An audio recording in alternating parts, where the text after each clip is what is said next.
Greetings, my fellow hunters, and today I have a special treat to you. This anime is quite a feast, and I enjoyed it quite a bit. Today we'll be talking about the Isekai anime, which is a unique one, Restaurant to Another World. Let's hunt. I have to admit, the premise kinda was a bit odd to me. A restaurant from our world to a fantasy one? Ah, hogwash. Must have been a horrible idea. What sort of brain dead idiot would have planned this? Now, this planner was a brilliant idea. I enjoyed it quite a lot. It's got a very unique, fresh take on the isekai genre. It isn't about a grand hero rescuing the princess or rescuing this world from utter destruction from the Demon King. No. It's just a restaurant from our world that can magically transport itself from, like I said, our world to a fantasy world that is generic. Yeah, it's a generic fantasy world. Nothing spectacular about this one. But I think it's the environment that builds upon this. You see, we get glimpses of this world through the characters, but the main story happens in the restaurant. Now, the characters are okay. They're not particularly they're not particularly not expressive. They're more not interesting in the sense. The real interestings are the customers, but I'll get to them in a second. We have the chef, who is the head of the kitchen, and he obviously cooks the food. There's a little story to him that I won't spoil, so go and watch it. Oops, dropped my hand a little early.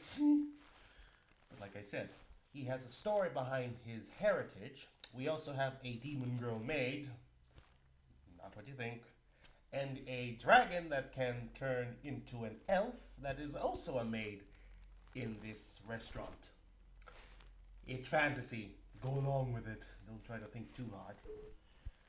But again, it's a unique premise and I do enjoy it.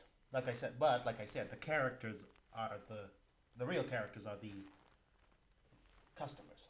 We get something like a lizard man who views these doors as a gift from the gods, and he always orders omelette rice. I would have ordered a little more something extravagant, but hey, tastes are tastes. We have an old man who likes to order pork cutlets, I think. I like pork cutlets, so I can agree. And we have a samurai warrior who just enjoys his chicken. What was it? Oh man, I keep forgetting. The dishes are kind of. There's so many characters and so many dishes, it's hard for me to remember all of them. But I have to say, they are all good. I enjoyed it. Now, the real art is the animation. It is I think, exception of Food Wars, this really presents the food quite well. They look delicious and it makes you mouth water. But overall, the animation can be quite simple. There's no extravagance. Nothing really special about it. It's just okay for a series that's not really action heavy. So, your mileage may vary for the animation. I found it alright. It wasn't too bad. But that also brings on to the music.